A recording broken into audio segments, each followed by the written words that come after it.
মিডিয়ার প্রকৃত স্বাধীনতা চাই।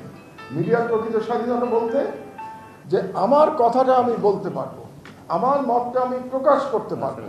আপনার যদি আমার মত পছন্দ না হয় তাহলে আপনি লিখে আমার মতের প্রতিবাদ করবেন, আমার কণ্ঠরোধ করবেন না।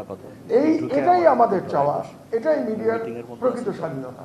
তো এই স্বাধীনতা যদি করতে হয় তাহলে আমাদের অন্তত এই ইস্যুতে ঐক্যবদ্ধ হতে হবে। একটু আগে মাননীয় মন্ত্রী বলছিলেন যে রাজনৈতিক দলেরও তো বিভিন্ন আদর্শগত বিভেদ থাকে, সুতরাং সব রাজনৈতিক দল কি এক হয়ে যায়? তারা এক হয় না, এটা হওয়া সম্ভব না। সেইভাবে সব সম্পাদকের সব সম্পাদকীয় নীতি কোনোদিনই এক হবে না, কিন্তু কিছু ফান্ডামেন্টাল ইস্যুতে আমরা ঐক্যবদ্ধ হতে পারি। যেমন যে কথাটা আমি বললাম, আমার মত প্রকাশের স্বাধীনতা, এটাতে আমাদের ঐক্যবদ্ধ হতে কোনো সমস্যা আমি অন্তত দেখতে পাই না। কিন্তু সমস্যা হলো যে ফ্যাসিবাদী আমলে এই জিনিসটাকে সম্পূর্ণ ধ্বংস করে দেওয়া হয়েছে। একটা এক্সাম্পল আমি দিতে চাই যেটা মাননীয় মন্ত্রীর কাজে লাগবে। প্রেস কাউন্সিলের চেয়ারম্যান কাকে করা হয়েছিল আপনাদের মনে আছে? আমরা অনেকেই হয়তো ভুলে গেছি। এমন একজনকে করা হয়েছিল বিচারপতি হিসাবে যার ইমপিচমেন্ট হওয়া উচিত ছিল বাংলাদেশে, নিজামুল হক নাসিম।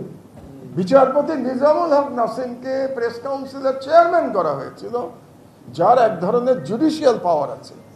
যে ব্যক্তির ইমপিচমেন্ট হওয়া উচিত ছিল, কারণ তিনি তার ওথ ভঙ্গ করেছিলেন, তার বিচারপতির ওথ ভঙ্গ করেছিলেন, তিনি বিচার চালাতে গিয়ে, সেই ব্যক্তিকে প্রেস কাউন্সিলের চেয়ারম্যান করা হয়েছিল। তার মানে শেখ হাসিনার সরকার মিডিয়াকে কিভাবে দেখতেন তিনি বা তার সরকার দেখত, সেটা আমরা এই চেয়ারম্যানের নিয়োগ থেকে আমরা বুঝতে পারি। এই জন্য এই নিয়োগগুলো কিন্তু খুব গুরুত্বপূর্ণ। আমি বর্তমান সরকারকেও বলবো, নিয়োগগুলো গুরুত্বপূর্ণ, কারণ নিয়োগগুলো মেসেজ দেয় যে সরকার আসলে কি বলতে চাচ্ছে, কি করতে চাচ্ছে। এই কারণেই নিয়োগের ব্যাপারে তারা যেন সতর্ক থাকেন। এটা আমি একজন সিনিয়র সিটিজেন হিসেবে আমার সাজেশন টু দ্য গভর্নমেন্ট। তো তাহলে ঐক্য আমরা চাই, কিন্তু ঐক্যর একটা পূর্ব শর্ত আছে, সেটা হলো আত্মশুদ্ধি করতে হবে। যারা ফ্যাসিবাদ কায়েমে সহযোগিতা করেছেন তারা যদি ঐক্যে আসতে চান, ঐক্যে আমাদের আপত্তি নাই, কিন্তু তাদের আত্মশুদ্ধি করে আসতে হবে। তাদের বুঝতে হবে যে তারা কি সর্বনাশ দেশের করেছিলেন।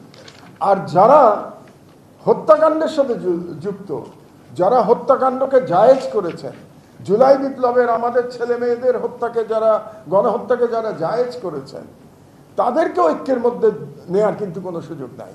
তাদের কিন্তু বিচার হতে হবে, দেশের আইনে, ফৌজদারি আইনে তাদের বিচার হতে হবে। সুতরাং তাদের জন্য বলা চলবে না যে সাংবাদিকদের অত্যাচার করা হচ্ছে, কারণ যে সাংবাদিক ক্রিমিনাল অফেন্স করবে তার ক্রিমিনাল আইনে তার বিচার হতে হবে। সুতরাং আমাদেরকে ঐক্যের ক্ষেত্রে হয়তো কিছুটা সতর্কতা অবলম্বন আমাদের করতে হবে, এবং সেটা আমরা সবাই মিলে আমরা এই সিদ্ধান্ত নেব। আপনারা জানেন, আগেই বলেছি যে এই সংগঠন কোনো কোটারির সংগঠন নয়, এই সংগঠন আপনাদের সবার সংগঠন। এই সংগঠনে সবার সমান অধিকার, সবার কথা বলার অধিকার। আমরা সবাই ইকুয়াল ফুটিংয়ে থাকতে চাই এই সংগঠনে। আমরা এরকম করতে চাই না যে মিডিয়া মানে 4-5 জন ব্যক্তির চেহারা। মিডিয়া মানে বাংলাদেশে প্রত্যেক সরকারের আমলে 4-5 জন ব্যক্তিকে আমরা দেখব। মিডিয়া মানে এটা না। মিডিয়া মানে আমরা সবাই। মিডিয়া মানে মফস্বলের মিডিয়া, মিডিয়া মানে ঢাকা শহরের মিডিয়া, চট্টগ্রামের মিডিয়া।